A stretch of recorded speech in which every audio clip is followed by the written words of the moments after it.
métropoles doivent mettre en place d'ici 2025 des ZFE. Ce sont des zones à faible émission. Et c'est déjà un sujet qui fâche. On en parle avec notre expert de 7h15. Bonjour Mathieu Flonneau, merci d'être avec nous ce matin. Vous êtes historien et auteur du livre « En tous sens, circuler, partager, sécuriser » et c'est publié aux éditions Loubatière. Alors déjà, c'est quoi une ZFE ? C'est une zone à faible émission où effectivement certains véhicules présumés polluants, il s'agit de voir quels sont les véhicules polluants, désignés ainsi, n'ont plus le droit d'accéder sous réserve d'amendes, de sanctions. Alors ça sera à partir de 2025. Quel pourcentage de voitures actuelles qu'on voit rouler aujourd'hui n'auront plus le droit de rouler dans 2 ans ? Alors, selon les critères qui sont déterminés, en fonction des vignettes qui y sont attachées, déjà, vous avez dit 2025, ça aurait dû être là maintenant. Donc, c'est déjà un report. Le nombre de véhicules, selon les villes, eh bien, il est différencié selon les taux de motorisation et l'ancienneté des véhicules. Mais on estime qu'au niveau français, ce sont à peu près 40% des véhicules dans les métropoles qui sont désignés, donc de plus de 150 000 habitants, qui n'auront plus le droit d'accéder au centre-ville. Donc c'est juste les vignettes qui seront... Parce qu'on sait que les vignettes, ça va de 0 à 5. Voilà. 0, c'est électrique. Et c'est quoi ? C'est les 3, 4, 5 qui auront plus le droit de rouler ? Alors à partir de 3... Cela a été repoussé à 2024 pour la région parisienne, mais c'était prévu dès maintenant, normalement. D'accord. Donc il y a déjà des dérogations. Oui, vous parlez de villes, parce qu'en fait, ce sont les villes qui décident, il n'y a pas une loi générale ? Alors si, il y a des lois et il y a une histoire de ce cheminement qui n'étonne qu'aujourd'hui ceux qui veulent être étonnés, parce que les choses sont connues et il y a eu, dès la loi sur l'air de 1996, des restrictions qui étaient envisagées. Parce qu'à la fin des fins, c'est une amende que la France devrait payer, donc les citoyens, quelque part. Et, parce que, pardon, il y aura l'amende pour l'automobiliste qui ne respecte pas, mais l'État pourrait être condamné aussi. Mais c'est déjà le cas. D'accord. C'est déjà le cas pour des raisons de non-conformité aux normes européennes. Donc oui, il y a des conséquences financières qui rendent le dossier évidemment particulièrement épineux.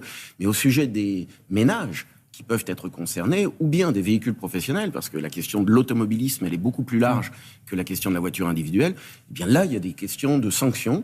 Et aujourd'hui, l'une des raisons pour lesquelles ceci n'est pas mis en application, c'en est qu'une, mais c'est l'impossibilité tout simplement de contrôler ces véhicules avec des radars suffisamment performants et suffisamment déployés pour obtenir cela.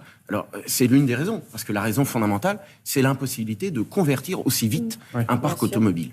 Et dites-moi, qu'est-ce qu'on risque si on n'applique pas la loi ? 135 €. Combien ? 135 €. D'accord. Ça peut être tous les jours. Ça peut être tous les jours. C'est-à-dire que, évidemment, c'est l'un des enjeux de l'application de cette loi, c'est son non-respect aujourd'hui, puisque, évidemment, beaucoup de gens ont témoigné du fait qu'ils étaient prêts à braver cette interdiction. Certains parlent d'une véritable bombe sociale parce que finalement, le parc de la vétusté des véhicules correspond au parc de la pauvreté. Ce sont les plus défavorisés qui vont traquer, qui ne vont plus savoir comment faire. Mais c'est une bombe sociale, c'est quelque chose que l'on voit monter, mais tout ce qui touche à la route, tout ce qui touche à la République routière, à cette chose commune qui participe de la mobilité, qui est absolument essentielle, évidemment, à l'intégration au monde du travail et à l'activité d'une société comme on la souhaite. Et donc, c'est peut-être là qu'il s'agit de réfléchir au changement des usages, mais un changement des usages qui serait absolument radical. Et la dimension de dépendance à l'automobile, il faut la comprendre aussi dans une perspective d'encouragement que l'on a, en quelque sorte, favorisé chez les pouvoirs publics, chez les Français, pour s'installer dans les banlieues. Mais aujourd'hui, la ZFE réinvente une banlieue payante. Et c'est là, naturellement, l'enjeu. Parce que c'est un grand évitement du péage urbain, de cette notion qui fait très peur, et qui a fait peur au moment de l'écotaxe routière, qui a été, je le rappelle, c'est pas si vieux, refusée sous la protection des bonnets rouges. Non, mais la question, c'est aussi, est-ce que c'est efficace pour lutter contre la pollution ? Est-ce que ça marche ? Alors, il y a beaucoup de questions qui se posent. C'est probablement efficace.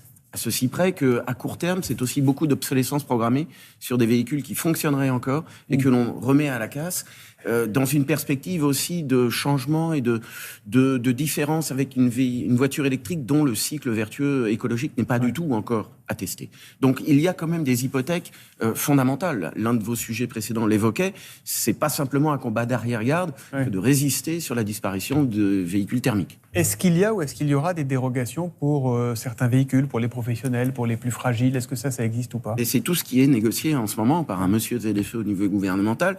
Mais la question, et ça a arrangé les pouvoirs publics, la question a été reversée aux pouvoirs publics locaux. Donc tous les enjeux aujourd'hui, y compris en termes d'académisme, c'est de réfléchir désormais, pour ceux qui n'ont pas vu venir le problème, aux conditions d'acceptabilité sociale de cette mesure. Et donc effectivement, une multiplicité de dérogations. Mais à force de multiplier les dérogations, eh bien, on appauvrit le sens de la loi initiale. Eh bien, merci beaucoup Mathieu Flonneau. Je rappelle le titre de votre livre « En tous sens, circuler, partager, sécuriser » et c'est publié aux éditions